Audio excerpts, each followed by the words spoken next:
polishing. So in the future, when you want to use the grinding and polishing machine, you need to go here, or your TA or someone, you need to ask someone to take the materials, and all of them are over here. So this cabinet has all our materials. So as you can see, come here. You can see the abrasion, like how rough it is written on the paper. So we have 180, 600, we have all the way to 2000, 1500. Okay, so this is on. Okay, so you just have to take your things here, and we have all of the materials over here. So these are just normal sandpapers. So depending on what material you want to polish and grind, you need to start with a lower one. So for example, if you want to do steel, let's say like a steel bolt, you want to grind it, you can start like take 100 from lower number to high. So you can take 100, and then after 100 you can go like to 40, or you can go 400. So me, I would go 100, and then I will take something like 250, and then I will go 400, and then 800 or 1000. So typically I go like I grind it with 4 different types of paper depending on your material. So if it's steel, you want to grind it like from low to high. But for example, today we will be grinding something really soft. So I will go directly to 800, and then after grinding it with the paper, I will go and grind it with silica water. So with silica water, we have something here. Come here. So this one is a micro cloth polishing cloth. So after you grind, you go into polishing, and with polishing, you need something that looks like this. Wait, I need to open it. So here you can see the material, and it's like a type of cloth. Here it's soft, it's not rough, it's a type of cloth, and then you will put some silica water on top of it for polishing. But for now, we will go grinding first. So you take your materials. If you want to do it in our lab, grinding, you need to take your materials from here. We have some lab coats. We have some lab coats over here, and also some glasses like this. But for polishing, I think you don't need this, but it's better whenever you're in the lab to wear the proper gear. Okay, so let's go. Stop. Today we will be grinding this material. As you can see here, this is there's a material inside, a wafer inside of a resin material, as you can see, and we need to grind it until you see the ball of the material inside. So as you can see, we first need to grind it until it's near before polishing it after. So here we have the sandpaper. This is 800. So this one is 800. I'm going straight to 800 because this is a relatively soft material. As you can see, it's kind of soft. After you have your material, you need to cut it just with some normal scissors to this size, a circle. So when you come here, so this is our grinding machine. You take this out, take this one out,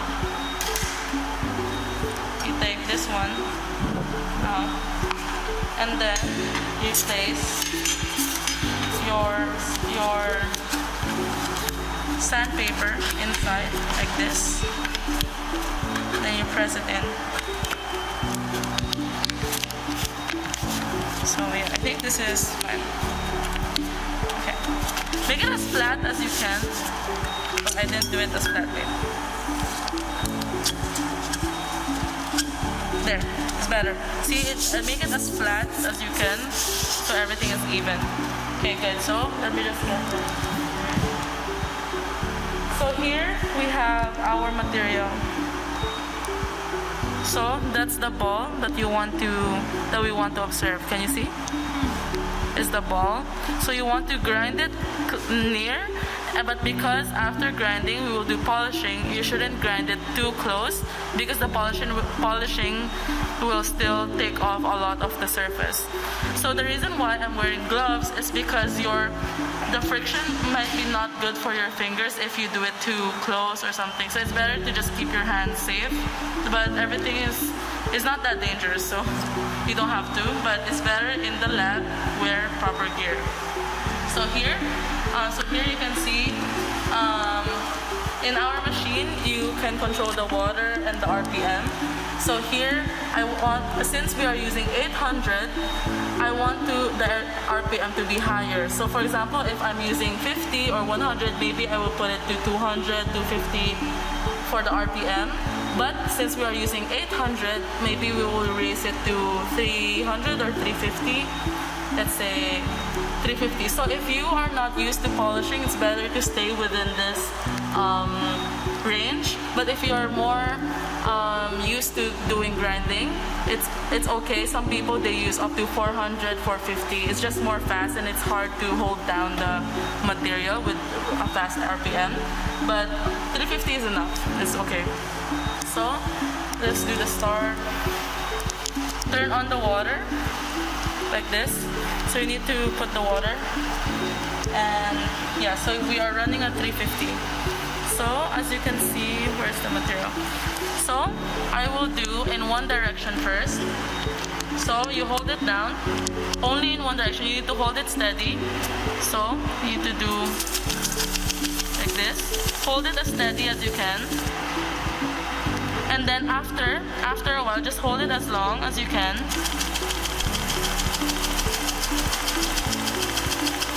And then after a while, you would want to change the direction by 90 degrees. Wait.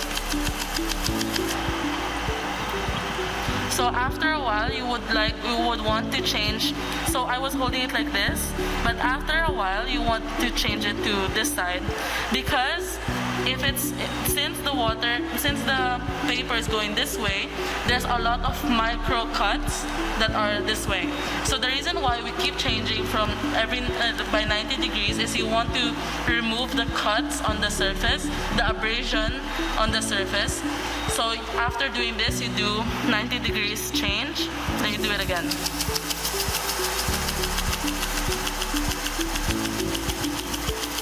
And make it as flat as you can. Good. It's okay. So, and as much as possible while you're grinding, keep your hand as stable, and then when you finish, do not touch the surface. Like so, do not touch the surface because you don't want the oils of your hand to damage the material. So, for later. So, okay, I'm gonna time lapse. As you can see here, you can already see the ball and the cross section on the surface of the material. So try not to touch it with your bare finger because your fingers have oil, right? So now you have the cross section here. So after the grinding, okay, let's put it upside down.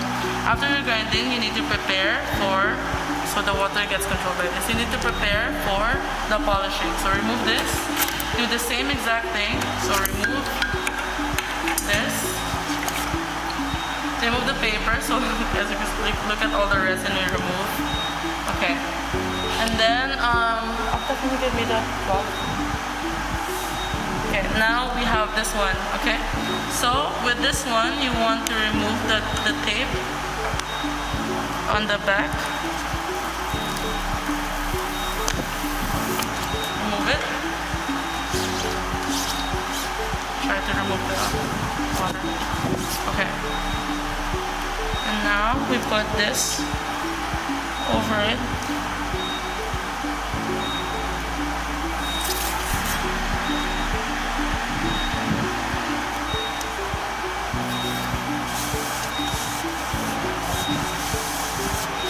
So wait, it's good to wet it with water first, so to make sure that it's completely on the surface. So as you can see, it absorbs the water because it's a cloth. Okay. Okay. Now you put these back. You have this. Doing the polishing, right? So now we're not using this type of sandpaper. We're using the cloth, but the cloth is not the one that will polish the material. What will polish the material is this. It's called micro polish in 1 micron. So this one is made of silicone, right? Here you can see some of the warning labels. So protect yourself and others. Read and understand the label before using this powder. Keep out of your eyes, because this one is actually a powder. See? Wait.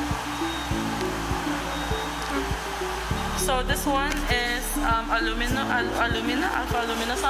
Some micro polish are made from silica. Anyway, but this one is what we will be using. So we mix it with water, 1 to 9. Mix it. So you mix it with water, 1 to 9, and then that's what we will use for cloth. So come here. We have this prepared. So we already have the cloth. We have the polishing water. So and then we'll turn on the water. We will turn on the polishing machine. So I press start.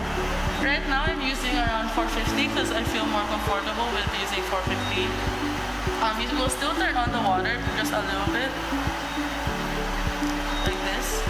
And every so often you need to add polish. Every so often, since it's in water, it goes to the side more.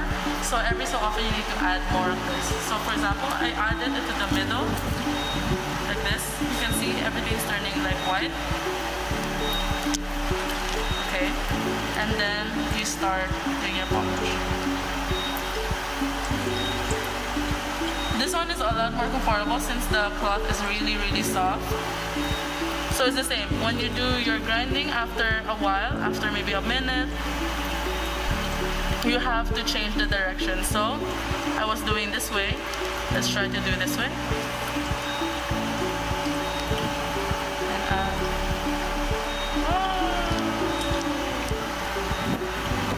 It's not that comfortable to use.